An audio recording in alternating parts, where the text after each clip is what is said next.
when someone comes on stage and they act invincible, like they can predict the future, and they've never made a mistake, and they've never been humbled, you can be pretty sure they're not a seasoned investor. Either their father manages the money, or they really aren't managing much money for very long, because that's just the natural process of learning. So I appreciate Patrick's comments and thinking multifaceted about having a bank and owning part of a bank, which is maybe strategic, and owning another business here, which gives you an edge, whether or not that's the most profitable business out of their portfolio. It's something we commonly see among families. And it's a big red flag sometimes when we meet someone and we ask how they created their wealth, and then all of a sudden they get super secretive and they can't even say the industry or where it came from. Most people are like somewhat proud of the legacy, like, oh, I bought a distressed railroad, or my grandfather bought a block in downtown Cleveland, or something like that. And it's usually a big red flag warning sign when someone's like, oh, well, we signed an NDA, so I can't tell you anything about it, or it's super opaque. So I just want to point that out real quick. So I took a couple notes throughout the event here. I'm not going to have this last too long, because I know I've had 75 people on stage, and we've all had a ton of information poured into our head if you've been in here for even half the time. So I appreciate everyone's attention.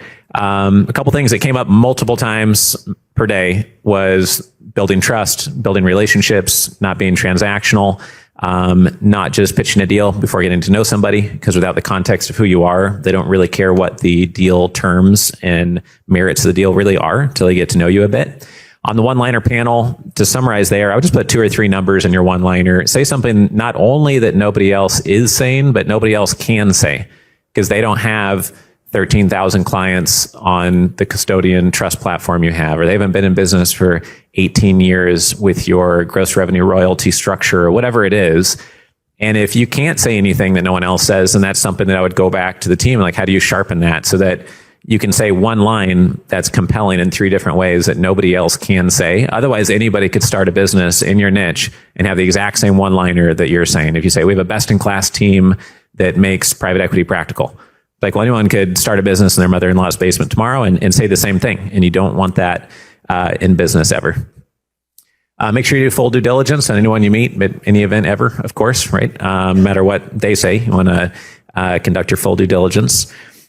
We had a theme throughout the event of just listening to the investors on stage, the family offices, their mindset, who's helpful to them, et cetera, and just seeing how they think, how they build their business, how they build their portfolio, how they like to receive pitches and go through due diligence, et cetera. We talked about the power of proximity, which is the whole point of being within an investor club, not just among investors, but peers and founders that are further down the road than us. I said in my opening slides and yesterday afternoon, just to remember that it's 16 times more effective in person to talk to somebody about working together than digitally on LinkedIn or Zoom or email. It might seem more efficient, send an email out to 1,000 people, but you'll probably get more done creating 7 real relationships here in the room. I get 1,050 emails per day is what Email Meter tells me I get. And in Q4 last year, I was only getting 800 emails per day, because all these AI tools send out random emails to random people with random templates made up by LLMs. And that's only going to get much, much worse than it is right now. But I only get maybe 4 to 12 voicemails in a day. And I listen to the first sentence of every single voicemail. I don't read the first sentence of every single email. I can't, and neither can you. Most people don't spend the time to call even once. They do the lazy mode, just send an email out to a bunch of people. Let's see who replies.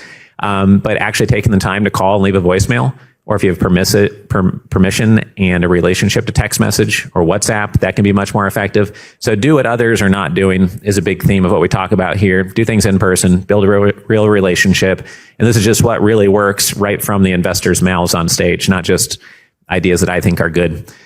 My opening slides had 10 ways to maximize your impact here. The top 3, I think, is to strive to be a class act human, and you'll do better in the family office space.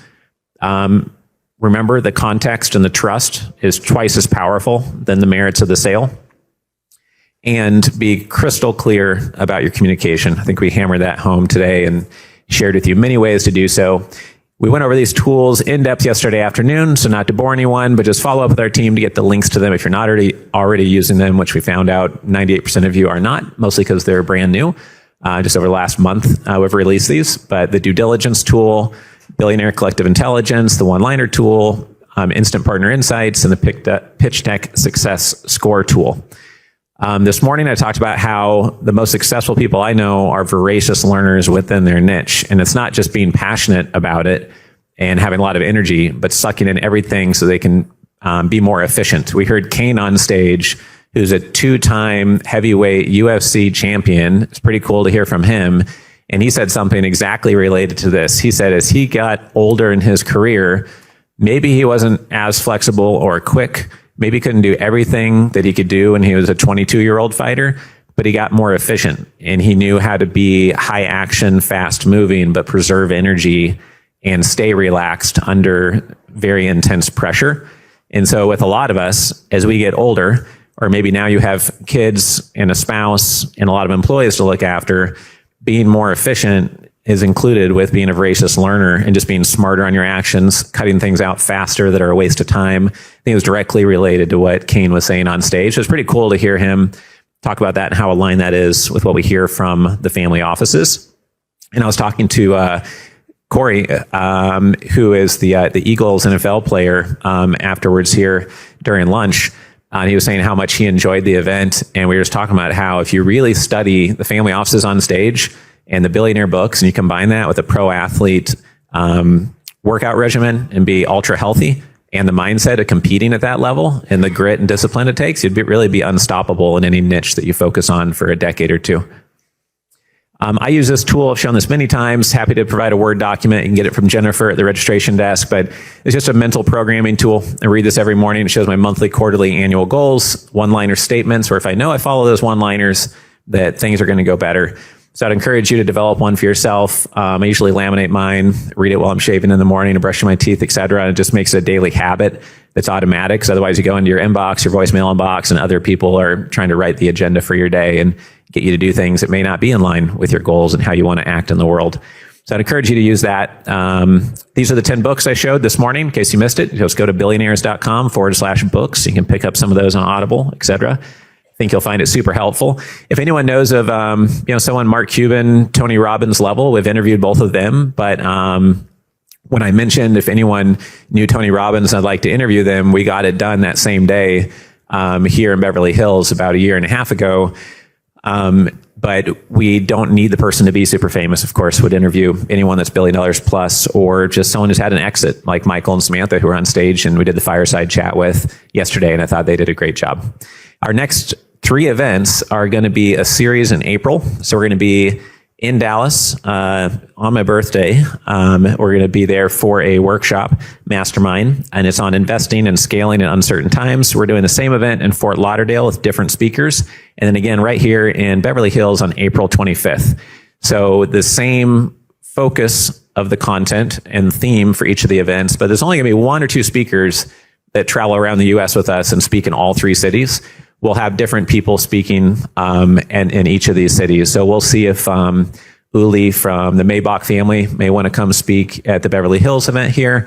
We'll see if a Centimillionaire that was attending the event, we just invited him to speak at the Beverly Hills event. So a lot of those speakers will be going up between now and Friday or Monday, but I would love for you to come to one of these 3 events, if not a couple of them, if you want to.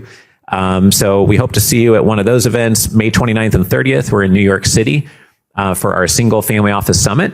And we'll be right in Midtown, not in Brooklyn this time. So hope you enjoy coming to that 2-day New York event. And then we have some masterminds in the fall. And then our annual event is going to be in Fort Lauderdale. This is our largest one of the year. It's usually about 125 speakers on stage over 2 days. So I know it's a bit of a fire hose of information just after 2 days, but we had a whole other day of fun and networking. And we really put some of our biggest keynotes on stage at that event. I think it's December 8th, 10th, but you can confirm that on familyoffices.com. We're always updating the dates every month at familyoffices.com.